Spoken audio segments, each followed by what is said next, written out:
அஸ்ஸலாமு அலைக்கும் வரஹ்மத்துல்லாஹி வபரகாத்துஹு. சூரத்து ஸுமர் 53வது வசனம். இறைவன் இவ்வாறு சொல்லுவான், குல் நபியே நீங்கள் சொல்லுங்கள், யா இபாதியல்லதீன அஸ்ரஃபு அலா அன்ஃபுஸிஹிம், பாவங்கள் செய்வதன் மூலமாக தங்களுக்கு தாங்களே வரம்பை மீறி கொண்டிருக்கக்கூடிய என்னுடைய அடியார்களை எப்படி அழைக்கிறான் பாருங்க. பாவங்கள் செய்வதன் மூலமாக தங்களுக்கு தாங்களே வரம்பு மீறி கொண்டிருக்கக்கூடிய என்னுடைய அடியார்களை, லா தக்குனது மிர் ரஹ்மத்தில்லா, அல்லாஹ்வுடைய அருளை விட்டு நீங்கள் நிராசையடைந்து விடாதீர்கள்.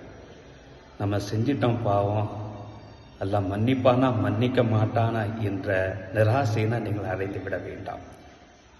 ஃபஇன்னல்லாஹ யக்ஃபிரு துனூப ஜமீஆ, நிச்சயமாக அல்லாஹு சுப்ஹானஹு வ தஆலா எல்லா பாவங்களையும் மன்னிக்கக்கூடியவனாக இருக்கிறான் என்று இந்த இறை வசனத்தில் இறைவன் இவ்வாறு குறிப்பிடுகிறான்.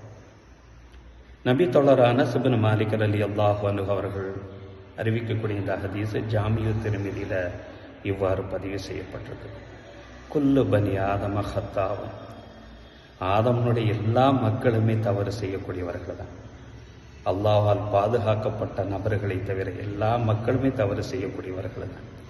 அப்படி ஒருத்தன் தவறு செய்யலன்னு சொல்லி சொல்கிறான்னு சொன்னால் அவன் பொய் சொல்கிறான் என்று அர்த்தம். அந்த அளவுக்கு தவறுகள் மலிந்து விட்டது. வஹைருல் ஹத்தாயின், தவறு செய்யக்கூடியவர்களிலே மிக சிறந்தவர்கள் அத்தவ்வாபு, பாவ மீழ்ச்சி பெறக்கூடியவர்கள் தான் என்று நபி ஸல்லல்லாஹு அலைஹி வஸல்லம் அவர்கள் சொல்கிறார்கள். ஒரு மனுஷன் தவறு செய்வது இயல்பு தான். ஆனால் அந்த தவறை தொடர்ந்து இருந்து கொண்டே இருக்கக்கூடாது. அந்த தவறை விட்டு மனம் திருந்தி வரணும். யா அல்லாஹ், நான் தவறு செஞ்சிட்டேன், இனி நான் அந்த தவறின் பக்கம் நான் திரும்ப மீள மாட்டேன், என்னை மன்னித்து விடு என்று எப்பொழுது ஒரு மனுஷன் நினைத்து இறைவனிடம் பண்டாட ஆரம்பிக்கிறானோ அப்பொழுது அவன் மனிதர்களில் சிறந்தவனாக ஆகுகிறான் என்பதுதான் இந்த ஹதீஸினுடைய யதார்த்த கருத்து. இதனே மற்றொரு ஹதீஸை இவ்வாறு விவரிக்கிறது. அப்துல்லாஹ் இப்னு மஸ்ஊத் ரலியல்லாஹு தஆலா அன்ஹு அறிவிக்கக்கூடிய இந்த ஹதீஸு சொன்ன இப்னு மாஜாவில் பதிவு செய்யப்பட்டிருக்கு.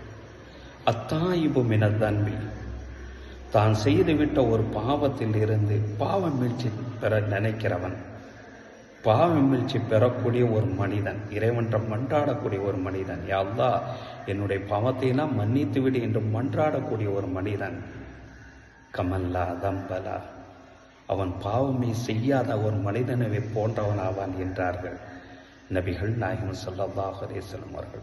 அல்லாஹ்வின் நல்லடியார்கள், இந்த ரமலானுடைய மாதத்தில் அதிகம் பாவம் மீழ்ச்சி பெறுவோம். அல்லாஹ்வின் அருளை பெறுவோம்.